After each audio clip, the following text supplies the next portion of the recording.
لا حول ولا قوة إلا بالله العلي العظيم. بسم الله الرحمن الرحيم. الحمد لله رب العالمين، والصلاة والسلام على سيد المرسلين أبي القاسم محمد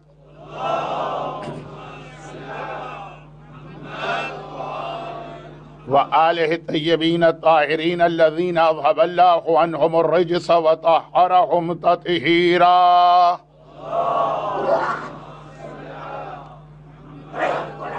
سيما لا بقية الله في الأرضين أجل اللهم له الفرج. أما بعد، فقد قال الله عز وجل في كتابه المبين: بسم الله الرحمن الرحيم. والنجم إذا هوى ما ضل صاحبكم وما غوى وما ينطق عن الهوى إلا أن وحيا يوحى. صلوات.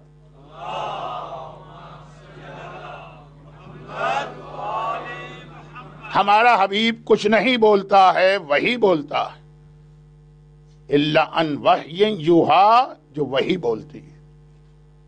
اب اس کے حوالے سے اگرچہ فی الحال تو ہماری گفتگو معراج کے واقعے پہ ہو رہی تھی، لیکن بہرحال یہ پورے دین، پوری شریعت، پورے اسلام کا خلاصہ اور سمری، جب تک کہ آدمی کو رسول پر اتنا ٹرسٹ نہ ہو کہ وہ جو کہیں گے وہ صحیح ہوگا، چاہے اس وقت لوگوں کی سمجھ میں نہ آئے،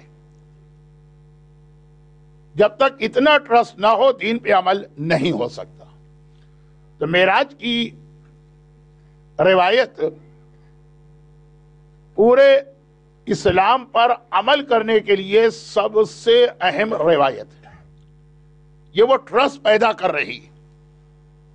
وما ينطق عن الهوى ان هو الا وحی یوحی۔ البتہ یہاں پہ رک کے میں دو باتیں بہت جلدی بیان کروں۔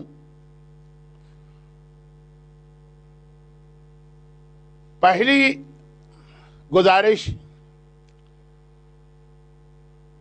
ان مومنین اور مومنات سے ہے جو انٹرنیٹ پر یا یوٹیوب وغیرہ پہ یہ والے عشرے کی مجالس سن رہے ہیں، اور یہ وہ لوگ ہیں جو اکثر میری مجالس سنتے رہتے ہیں۔ اب مسئلہ یہ ہوتا ہے کہ ان کو ہر چیز سنی بھی لگتی ہے، اور ادھر جو مجمع میرے سامنے ہے جس کی خدمت کے لیے میں آیا ہوں، ان لوگوں کی کچھ اور خواہشات ہوتی ہیں، بعض اوقات بلکہ اکثر مجھ سے یہ ریکویسٹ کی جاتی ہے کہ مولانا وہ فلاں چیز آپ پڑھ دیجئے جو آپ نے کہیں پڑھی تھی، ہم نے خالی اس کی سمری کسی سے سنی۔ تو اب میں ان مومنین کا خیال کروں جنہوں نے اتنی زحمت برداشت کر کے مجھے اتنی دور سے بلایا، اور یا ان لوگوں کا خیال کروں کہ جو آرام سے اپنے ڈرائنگ روم میں بیٹھے ہوئے مجلس کو سن رہے ہیں، اور وہ ایک طرح سے عبادت بھی ہے اور کچھ لوگوں کی ہابی بھی۔ تو بہرحال میرے سامنے وہ مجمع زیادہ اہم ہے جس کی خدمت کے لیے میں اتنی دور سے آیا ہوں۔ یہ بہت ہی مختصر بات۔ دوسری گزارش یہ ہے کہ ایک سوال میری تیسری مجلس کے بارے میں پوچھا گیا، لیکن مجھ تک یہ سوال بہت لیٹ پہنچا، اور پتہ نہیں کیوں میرا دل کہہ رہا ہے کہ جن کا یہ سوال ہے وہ اس مجمع میں نہیں، تو اس لیے جواب دینے کی فی الحال میں ضرورت محسوس نہیں کر رہا، لیکن اگر وہ اس مجمع میں ہیں تو بعد میں اطلاع کر دیں تاکہ کل اس کا جواب مختصراً آ جائے۔ معراج کے واقعے سے آج کی جو جدید ترین سائنٹیفک ریسرچ ہے ٹائم کے بارے میں، اس کے بہت سے مسئلے حل ہوتے ہیں، لیکن ایام ازاں کی ان مجالس میں جو مجمع میرے سامنے، یہ کوئی سائنس وائنس تو سننے نہیں آئے، یہ ہمارے یوتھ کے لیے مناسب موضوع ہے کہ جنہیں ایک چیلنج کا سامنا کرنا پڑتا ہے اپنے کالج اور یونیورسٹی میں۔ آپ کی اکثریت تو گھر سے مسجد، مسجد سے گھر، جو ایج گروپ میری مجالس میں آتا ہے، تو میں زیادہ اس کے اس پہلو پہ نہیں جا رہا ہوں، لیکن صرف ایک گزارش معراج کے حوالے سے، اور وہ یہ ہے کہ یہ کہا جاتا ہے کہ نون ہیومن ہسٹری. اب ہمارے یہاں تو ہسٹری شروع ہوتی ہے حضرت آدم سے، لیکن جو سیکولر قسم کے یا ایتھسٹ قسم کے ہسٹورین ہیں یا ایک عام ہسٹورین، ان کے پاس جہاں سے بھی ہسٹری آئی ہو، وہ کہتے ہیں کہ نون ہیومن ہسٹری میں آئنسٹائن سے بڑا برین اور اس سے بڑا سائنٹسٹ کوئی نہیں گزرا. میری فیلڈ نہیں ہے، لیکن اتنا تو مجھے پتا کہ یہ بات 100% صحیح ہو کہ نہ ہو، فرسٹ 5 میں تو اس کا نام آئے گا. اور آئنسٹائن آغائے بروجردی، جن کی تقلید میں ابھی بھی اسٹل بہت سارے ایسے مومنین اور مومنات ہیں جو ان کی تقلید کر چکے ہیں. بلکہ اس کے فوراً بعد یہ چوتھی بات میں کہنے والا ہوں آج کی مجلس کے اصل ٹاپک سے پہلے، ایج گروپ کے حوالے سے. تو تیسری بات یہ ہے کہ جو ایج گروپ آتا ہے ان میں سے بہت سے آغائے بروجردی کی تقلید کر چکے ہیں. اور میں کوئی کنفیوژن کریٹ نہیں کرنا چاہتا، اس لیے اب جو بات کہہ رہا ہوں اس پہ عمل آپ کو نہیں کرنا، اور اگر دل چاہے تو علماء سے پوچھ لیجئے گا، اور شاید بعض مومنین اور مومنات پہ اسٹل واجب ہو کہ ان کے مسائل پہ عمل کرے، لیکن اس کو چھوڑ دیجیے. یہ آغائے بروجردی کے ہاتھ پر آئنسٹائن نے جب اسلام قبول کیا اور شیعت کو اختیار کیا، اس کا ریزن صرف معراج کا واقعہ تھا. ہماری مرجعیت کتنی سٹرونگ ہوتی ہے، اور ہمارا مرجعیت کا ویژن اور مرجعیت کی خدمت سروسز جو اسلام کو دی وہ کیا. پیغمبر کی مشہور حدیث مرجعیت کے بارے میں بھی ہماری قوم کی ایک ٹریجڈی، الناس اعداء بما جہلوا. جب لوگ کسی چیز سے جاہل ہوتے ہیں، جب انہیں اس کی ڈیٹیل نہیں پتا ہوتی، تو وہ خود بخود اس کے دشمن بن جاتے ہیں. ہم لوگ جانتے ہی نہیں کہ مرجعیت کس چیز کا نام. ہم تو سمجھتے ہیں کہ نجف یا قم میں 80-90 سال کا بوڑھا آرام سے بیٹھا ہوا ہے، اب اس کے پاس نہ فزیکل فٹنس ہے نہ مینٹل وہ شارپنس ہے، اور اس کو پتا بھی نہیں کہ قم میں اس کے گھر کے باہر کیا ہو رہا، یعنی دنیا میں کیا ہو رہا. جیسا اس کا موڈ ہوتا ہے اس نے ایک فتویٰ دے دیا یہ خیال کیے بغیر کہ مثلا ویسٹ میں ہمارے بچے یا بچیوں کو جو چیلنجز فیس کرنا پڑ رہے ہیں، یہ فتویٰ تو اس میں پرابلم اور بڑھا دے گا. ہم یہ سمجھتے ہیں، نہ ہمارے پاس ٹائم ہے کہ ہم ان کے حالات اور ان کا کنٹریبیوشن اور ان کا رول سمجھیں. بھائی مرجع تو اپنی تمام تر عظمت اور گریٹنس کے باوجود نتھنگ امام کے سامنے. ہمارے پاس امام کے حالات پڑھنے اور سمجھنے کا ٹائم نہیں ہے. چوتھے امام کے بعد کے جو معصومین ہیں ان میں سے کتنوں کے حالات ہم کو معلوم ہیں، اور جو تھوڑے بہت حالات اور واقعات معلوم ہے اس کا ہماری پریکٹیکل لائف سے کیا تعلق. کچھ معجزات معلوم ہے ہمیں امام کے، کچھ مصائب معلوم ہے ہمیں امام کے، لیکن خود امام نے امامت کی کیا ڈیوٹی انجام دی. چھوٹی سی ایک بات، کیونکہ بہت مشہور بات ہے، ابھی ہمارا یہ نوجوان میرے خطبے سے پہلے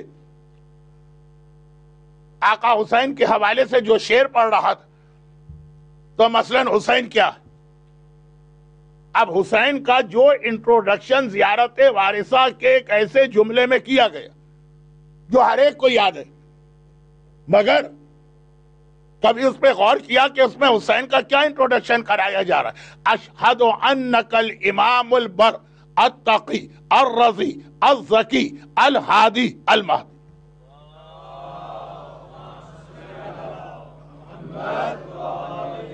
زیارت وارثہ کا یہ بہت اہم جملہ، اور آقا حسین کا جو انٹروڈکشن اس کے اندر ہے اس کو سمجھنا ہمارے بچوں اور جوانوں کے لیے بھی ضروری اور بوڑھوں کے لیے.